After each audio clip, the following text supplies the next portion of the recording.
Welcome back. This is the second part to the whole meet my family thing I'm doing.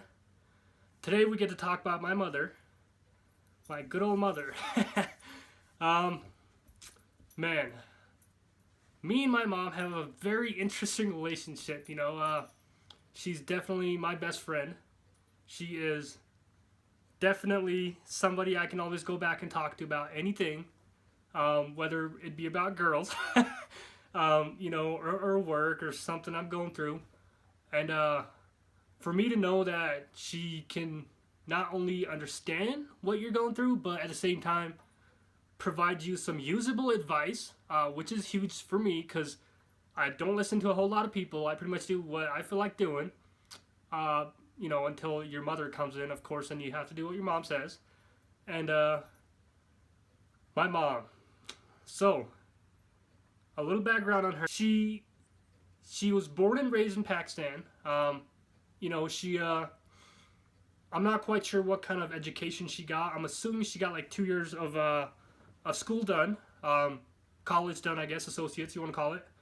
And she got a job at a bank, just like a couple of her sisters were there. I'm not quite sure what she did at the bank. She was like a regular paper pusher because I do remember going to visit her a few times. So it's not like she was a teller or was a receptionist or anything. It was like she actually worked in an office, doing some paperwork. I'm not quite sure what department she was in or what she did. Her office was about an hour and a half to 2 hours of a bus ride away from our house. And she used to take a public bus to go to her workplace. And she would return very late, like 5 or 6 in the afternoon, almost 7. Me having the same kind of a route for my school, which was very close to her workplace. I had the same route, so any troubles I had at school, I knew that she was a phone call away. Any issues that I ran into at my school, I'd call her. She'd be there in a second. And I'll admit, I was not a very well-behaved kid. Maybe that's why they sent me to a military school. I don't know. It was an interesting experience for me, So at that time, I would have probably judged my mom's decision to send me there in the first place. But looking back at it, possibly the best choice for me. Anyways. For me to go to school, I had to catch a bus even earlier than her at about 4:35 in the morning. And me being so young and everything, I do remember enough to where she would wake me up, push me in the bathroom, and my job was pretty much a shower, right? I'd come out and I'd be half asleep. She helped me get ready, comb my hair. I had to comb over. Which I think I still do today. That's why I'm wearing a hat. And dressed me in my uniform. I had a uniform, and being the fact that it was a military school, you had to have a certain appearance to make sure you look professional and everything. So started out with your hair. Your hair had to be a certain length. Clean uniform. Your nails cut and clean, shoes polished. And you had to have every accessories, a tie and a belt and everything. So, I do remember when I was going to school with other kids, I went to school with a lot of wealthy kids. I remember talking to them about it, and they said that they had like 10 similar uniforms to pick out from each day, which somebody else cleaned for them.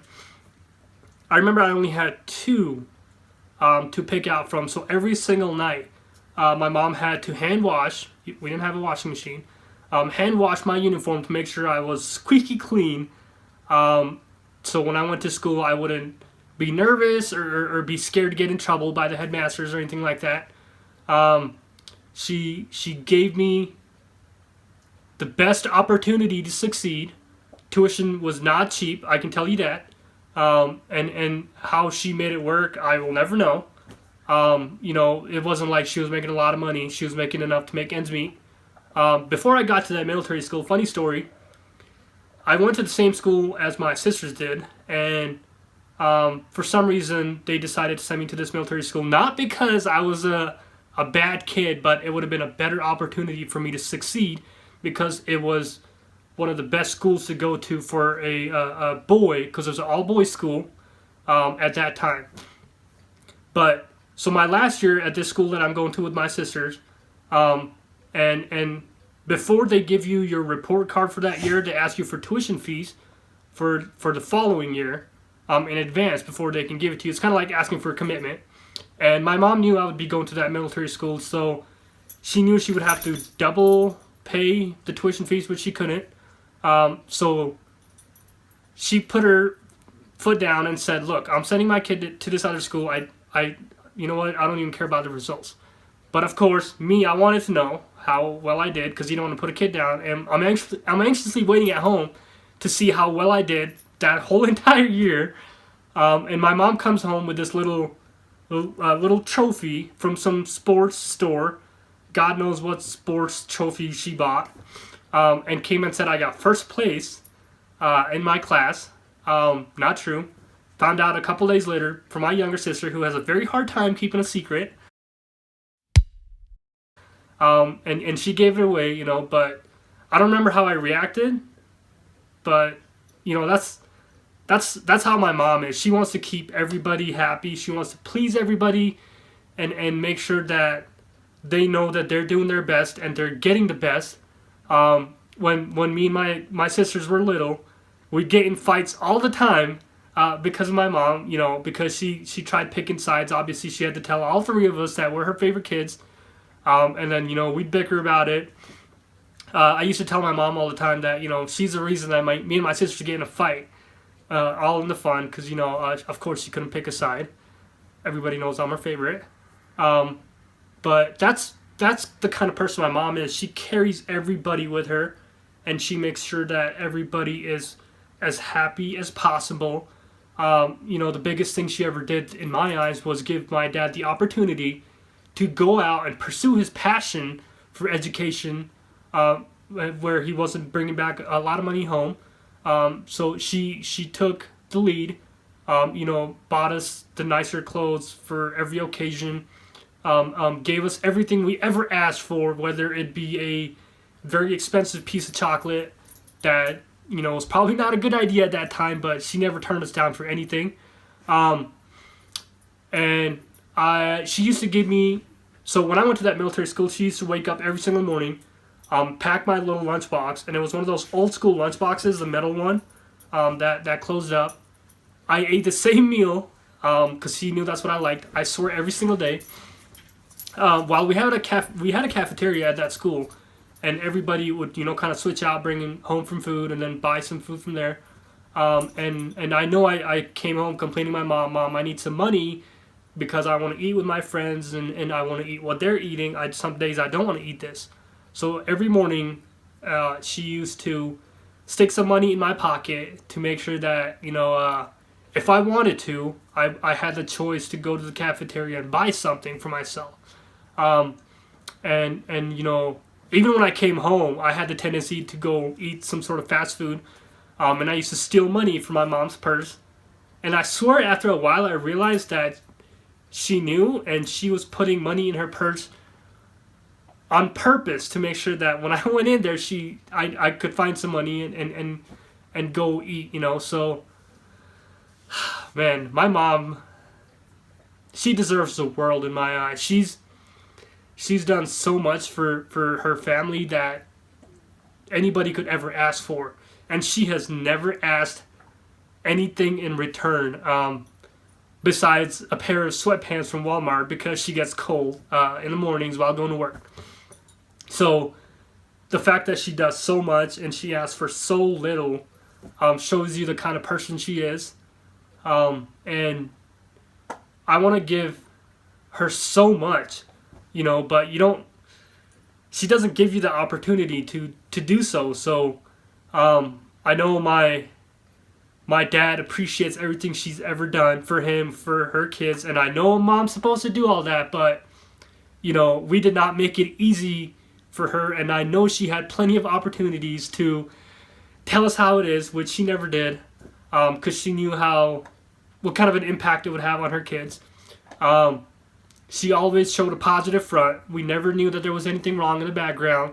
She never let us feel any financial stress. She knew that we could come up to her, ask her for money, and act like a bunch of spoiled kids.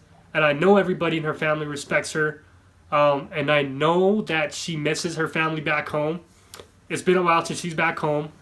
And I want to give her the opportunity to go back and visit her family. Like I said, she misses them very much.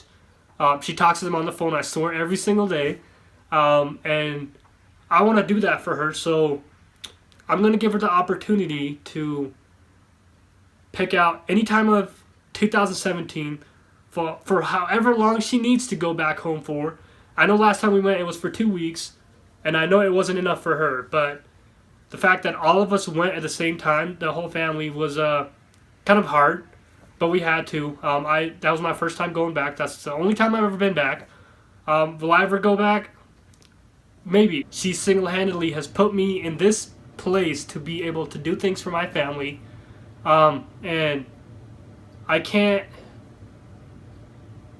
from the morning I wake up to the moment I go to sleep, I try to do everything I can to put even a small amount of smile on her face, because no matter how hard of a day I'm having, I know that when I come home, I get to see her smile, which gives me hope that, whatever is going wrong with me or whatever I'm worried about, it's going to be okay. And it makes me feel that much better, which I'm super thankful about. And she deserves the world. And I hope I can give that to her one day. So, Mom, I love you. And, thank you for everything you've done. And you know what? I'm going to stop right here, because there's not enough words in the world for me to describe what kind of a person my mom is. And you know what? She's my angel. And I cannot wait to, even if it's late, I don't care. It's better late than never to make things happen, because I will be damned if that smile from her face goes away because of anything that I've done. So, Mom, once again, I love you. Thank you for everything. And I cannot wait for the coming years, because I know we're going to have some fun.